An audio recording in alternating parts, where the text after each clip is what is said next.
রাজ্যপাল জেলা সফরকে কেন্দ্র করে প্রশাসনিক আধিকারিকদের তৎপরতা বৃদ্ধি। মঙ্গলবার রাজ্যপাল এন ইন্দ্রসেনা রেড্ডি সিপাহীজলা জেলা সফরে যান। এদিন রাজ্যপাল প্রথমে সিপাহীজলা জেলার জেলা শাসকের অফিসে যান। সেখানে রাজ্যপাল জেলা প্রশাসনের উদ্যোগে গার্ড অফ অনার দেওয়া হয় এবং রাজ্যপালকে শুভেচ্ছা জানান জেলা শাসক শ্রী নাগেশ কুমার এবং পুলিশ সুপার ভিজে রেড্ডি।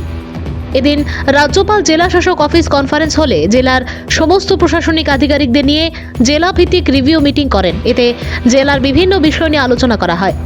জেলা শাসক অফিসিয়াল কনফারেন্স হলে জেলা ভিত্তিক রিভিউ মিটিং সেরে চলে যান সিপাহীজলা অভয়ারণ্য অতিথিশালায়।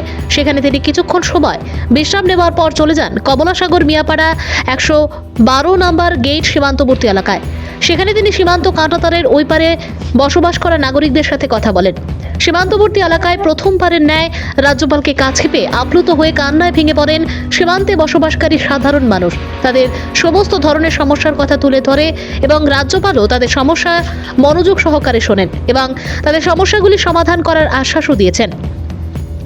যতদূর জানা যায়, কমলাসাগর মিয়াপাড়া সীমান্তবর্তী এলাকায় সাধারণ মানুষের সমস্যার কথা জানতে এই প্রথম রাজ্যপাল এন ইন্দ্রসেনা রেড্ডি গিয়েছেন। তবে সীমান্তবর্তী এলাকার সাধারণ মানুষের বিশ্বাস এবার হয়তো তাদের সমস্যা কিছুটা লাঘব হতে পারে। ভানুচন্দ্রের রিপোর্ট, আসাম প্রাইম নেটওয়ার্ক।